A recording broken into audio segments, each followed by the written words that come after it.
ನಮಸ್ಕಾರ. ನಮ್ಮ ಕರ್ನಾಟಕದ ಅತ್ಯಂತ ಹಳೆಯ ಮತ್ತು ಗೌರವಾನ್ವಿತ ಸಮುದಾಯಗಳಲ್ಲಿ ಒಂದಾದ ಹಳ್ಳಿಕಾರ ಜಾತಿಯ ಐತಿಹಾಸಿಕ ಪ್ರಯಾಣವನ್ನು ನೋಡೋಣ. ಅವರ ಸಂಸ್ಕೃತಿ, ಪಶುಪಾಲನೆ ಮತ್ತು ರಾಜ್ಯಕ್ಕೆ ಅವರ ಕೊಡುಗೆಯ ಬಗ್ಗೆ ತಿಳಿಯೋಣ.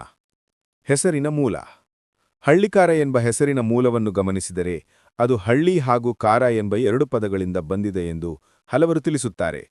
ಅಂದರೆ ಹಳ್ಳಿಯಲ್ಲಿ ವಾಸಿಸುವವರು ಅಥವಾ ಹಳ್ಳಿ ಜೀವನವೇ ಉದ್ಯೋಗವಾಗಿ ಉಳ್ಳವರು.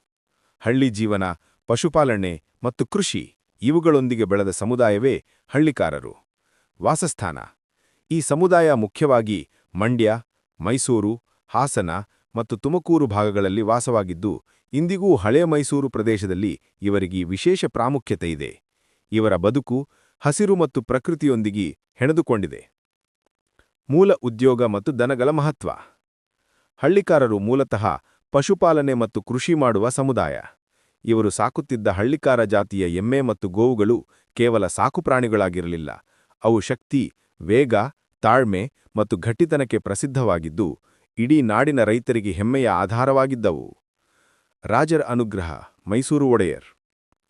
ಇವರ ಮಹತ್ವಕ್ಕೆ ರಾಜಮನೆತನದ ಬೆಂಬಲವೂ ಸಿಕ್ಕಿತ್ತು.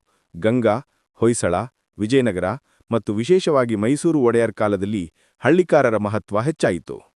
ಒಡೆಯರ್ ರಾಜರು ಇವರ ಎಮ್ಮೆಗಳನ್ನು ರಾಜ್ಯದ ಸೇನೆ, ಕೃಷಿ ಮತ್ತು ಸಾರಿಗೆ ಎಲ್ಲಾ ಪದ್ಧತಿಗಳಲ್ಲಿ ಬಳಸಿದ್ದರು. ಅವರಿಗೆ ವಿಶೇಷ ಸ್ಥಾನಮಾನ ನೀಡಿದ್ದರು. ಹಳ್ಳಿಕಾರ ಗೋವು ಕರ್ನಾಟಕದ ಹೆಮ್ಮೆ.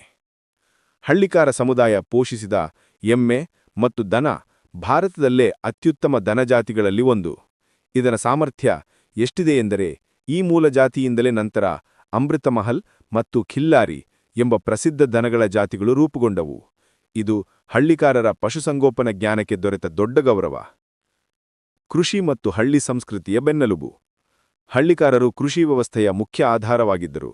ಅವರ ಎಮ್ಮೆಗಳನ್ನು ಗಾಡಿ ಎಳೆಯಲು, ಜಮೀನು ಉಳುಮೆ ಮಾಡಲು ಮಾತ್ರವಲ್ಲದೆ ಹಬ್ಬ ಹರಿದಿನಗಳಲ್ಲಿ ವಿಶೇಷವಾಗಿ ಅಲಂಕರಿಸಿ ಪೂಜೆ ಮಾಡಲು ಬಳಸಲಾಗುತ್ತಿತ್ತು. ಅವರು ಕೃಷಿ ಸಂಸ್ಕೃತಿಯ ಆತ್ಮವಾಗಿದ್ದರು. ಸಂಸ್ಕೃತಿ ಮತ್ತು ಜನಪದ. ಸಂಕ್ರಾಂತಿ, ದೀಪಾವಳಿ, ಕಾರು ಹಬ್ಬಗಳಲ್ಲಿ ಹಳ್ಳಿಕಾರರು ತಮ್ಮ ಗೋವುಗಳಿಗೆ ವಿಶೇಷ ಪೂಜೆ, ಆರತಿ ಮಾಡುತ್ತಾರೆ. ಇವರ ಬದುಕು, ಸಂಪ್ರದಾಯಗಳು ಜನಪದ ಹಾಡು, ಯಕ್ಷಗಾನ, ನಾಟಕಗಳಲ್ಲಿ ಹಾಸುಹೊಕ್ಕಾಗಿವೆ. ಇದು ನಮ್ಮ ಜನಪದ ಪರಂಪರೆಯ ಜೀವಂತ ಉದಾಹರಣೆ. ಇಂದಿನ ಸ್ಥಿತಿ ಮತ್ತು ತೀರ್ಮಾನ.